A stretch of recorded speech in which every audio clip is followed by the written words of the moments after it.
क्या नाम है आपका, किस डिपार्टमेंट से हैं आप और क्या आपका इस सर, मैं प्रोफेसर रचना कौशल हूँ। Department of political science, Aligarh Muslim university Aligarh में कार्यरत हूँ।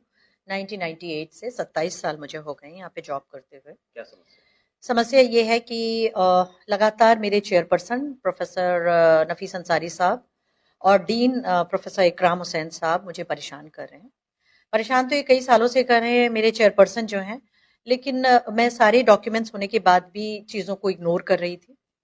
और मैं सोचती थी कि जाने दीजिए, इग्नोर करिए, हमें एक ही यूनिवर्सिटी में रहना है, एक ही डिपार्टमेंट में रहना है, इसलिए मैं कोई एक्शन नहीं ले रही थी। लेकिन अब उनकी वर्बल हैरेसमेंट और मेंटल हैरेसमेंट इतना बढ़ गया है कि मुझे मजबूर होकर मैंने वाइस चांसलर को शिकायत करी है। इन्होंने ये मेरी सीनियरिटी को बाईपास करते हैं, जो मेरी चीज़ें, मेरा हक मुझे मिलना चाहिए, वो मुझे बाईपास करके डिक्लेयर करते हैं कि मैं किसी को दे दूंगा ये चीज़, इसको नहीं दूंगा। और उसके अलावा जब 2017 में मेरा प्रमोशन जो है गलत तरीके से रोका गया था, मैं हाई कोर्ट गई। हाई कोर्ट के डायरेक्टिव्स पे फिर मुझे प्रमोशन मिला। उस दौरान भी इन्होंने मेरे खिलाफ काफ़ी प्रोपेगेंडा किया, जिसकी मेरे पास ऑडियो है, और वो ऑडियो मैं मैडम वाइस चांसलर को सुनाकर भी आई हूँ।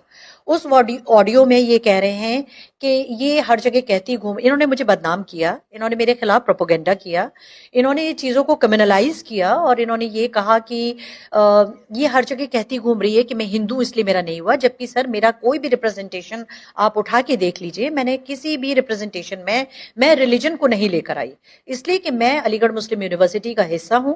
अलीगढ़ मुस्लिम यूनिवर्सिटी ने मुझे बहुत कुछ दिया है, उसका मेरे ऊपर कर्ज है, वो मेरी कर्म भूमि है, मेरे लिए पूजनीय है। मैं अलीगढ़ मुस्लिम यूनिवर्सिटी के खिलाफ कभी कुछ नहीं कहती, और ना ही सांप्रदायिकता को मैं कभी लाती हूँ बीच में, ना धर्म को कभी लाती हूँ। ये लेकर आए इसलिए कि इन्होंने सोचा कि ये इस बहाने से मेरी इमेज खराब कर सकेंगे। लेकिन मेरे कोई भी रिप्रेजेंटेशन आप उठा लीजिए, कोर्ट की पिटीशन मेरे पास है, मेरे रिप्रेजेंटेशन एमएचआरडी में, मैंने कहीं भी नहीं कहा कि धर्म कोई वजह है। इसलिए कि धर्म अगर होता तो मेरा अपॉइंटमेंट ही क्यों होता यहाँ पर। मुझे एमयू के मेरे मुस्लिम कलीग्स ने, मेरे फ्रेंड्स ने, मेरे स्टूडेंट्स ने मुझे बहुत प्यार, मुझे बहुत रिस्पेक्ट दिया, बहुत रिस्पेक्ट दिया, बहुत सपोर्ट दिया, अभी भी है। लेकिन कुछ लोग हैं, नफीस अंसारी साहब जैसे, जो सांप्रदायिकता फैलाते हैं। इन्होंने ऑडियो में कहा कि ये हिंदू, ये कहती घूम रही है कि मैं हिंदू इसलिए मेरा अपॉइंटमेंट नहीं हुआ, जबकि मैंने कभी ऐसा नहीं कहा। मैंने किसी रिप्रेजेंटेशन में रिलीजन को मैं लेकर नहीं आई। उसके बाद इन्होंने कहा कि ये और उपेंद्र चौधरी 20 साल से क्या कर रहे थे जो 3 पीएचडी नहीं करा पाए। मैं पॉलिटिक्स करता हूं, लेकिन मैंने 20 पीएचडी कराई। देखिए, खुल के कह रहे हैं मैं पॉलिटिक्स करता हूं। उसके अलावा इन्होंने कहा कि ये टीचर्स हिंदू टीचर्स कॉन्फ्रेंसेस करते हैं और यूनिवर्सिटी का पैसा लेते हैं, और क्या पता वहां जाके क्या करते हैं। देखिए कितना डेरोगेटरी ये रिमार्क है कि हम क्या करते हैं जाके। मैं आपको बताना चाहूंगी कि मुझे यूएस स्टेट डिपार्टमेंट फेलोशिप मिली है, जो बहुत प्रेस्टिजियस होती है। मुझे साल्सबर्ग सेमिनार फेलोशिप मिली है, जो बहुत प्रेस्टिजियस होती है। मुझे निपॉन फाउंडेशन की फेलोशिप मिली है, जो बहुत प्रेस्टिजियस होती है।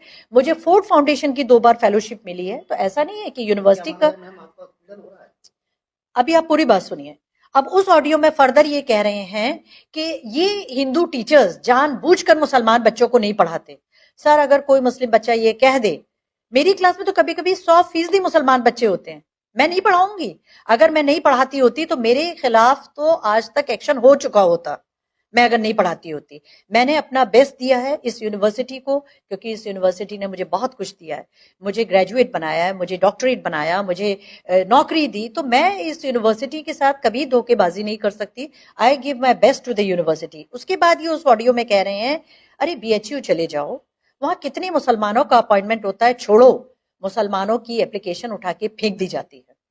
ये पूरा ऑडियो का सम टोटल मैंने अपने रिप्रेजेंटेशन में डाला, मैंने मैडम वाइस चांसलर को दिया। मैंने उनसे रिक्वेस्ट की कि आप प्लीज इस पे एक्शन लें। मैडम ने मुझे तुरंत बुलाया, मैंने उनको ऑडियो भी सुनाई, कि देखिए ये ऑडियो है, और मैडम ने सुनी। तो ऐसा नहीं है कि मैडम को मैं ऑडियो नहीं सुना कर आई। और उसके बाद भी आज देखिए, 22 सितंबर से आज जनवरी 26 आ गया, कोई एक्शन नहीं है इनके खिलाफ। अब सुनिए, इस बीच में एक चीज और सुनिए। इस बीच में मेरे पास इससे पहले 22 सितंबर से पहले मुझे फिर परेशान करने के लिए dean faculty of social science इकराम हुसैन साहब जो हैं, मुझे एक लेटर लिख रहे हैं, और वो लेटर बहुत ही इनडिसेंट लैंग्वेज का है। वो ये कह रहे हैं उस लेटर में कि मैंने क्लास में एक दहशत का माहौल बनाया हुआ है। एमए 3rd सेमेस्टर के स्टूडेंट्स की शिकायत है कि मैंने दहशत का माहौल बनाया हुआ है, मैं बच्चों के खिलाफ एब्यूज डेरोगेटरी लैंग्वेज यूज करती हूँ, पर्सनल इनअप्रोप्रिएट रिमार्क यूज करती हूँ, and you are directed to explain. जिस पर मैंने डीन साहब से कहा कि 2 लाइन मैंने लिख के दी कि डीन साहब आप मुझे रूल बता दीजिए जिसके तहत आप एक सीनियर प्रोफेसर को डायरेक्ट कर सकते हैं एक्सप्लेन करने के लिए। जिस पे डीन साहब ने फिर आरआईओ किया। आरआईओ ये किया कि देखिए मुझे हायर अथॉरिटीज ने कहा एग्जामिन करने के लिए, लिहाजा you are requested to cooperate. मैंने कहा मैं बिल्कुल कॉपरेट करूंगी, but I can not explain myself blindly. देखिए मेरे खिलाफ अगर कोई शिकायत है तो क्या मुझे वो शिकायती पत्र नहीं मिलना चाहिए? मेरे खिलाफ अगर कोई शिकायत मेरा कलीग कर रहा है, मेरे स्टूडेंट्स कर रहे हैं, तो आप मुझे वो लेटर तो दीजिए, मुझे पता तो चले भाई मैंने किया है। मेरे अगर कोर्ट में भी किसी के खिलाफ कोई जुर्म होता है तो उसको इन्फॉर्म किया जाता है कि भाई तुमने ये क्राइम किया है। मुझे ये लेटर क्यों नहीं दिया जा रहा? मैंने मैडम वाइस चांसलर से कहा, कोई एक्शन नहीं। डीन साहब के लिए कोई डायरेक्टिव नहीं कि भाई आप लेटर दीजिए। मैंने डीन साहब को रिक्वेस्ट करी, आप मुझे लेटर दीजिए, नहीं दे रहे। मैंने रिमाइंडर भेजा, नहीं दे रहे। मैंने आरटीआई करी, नहीं दे रहे।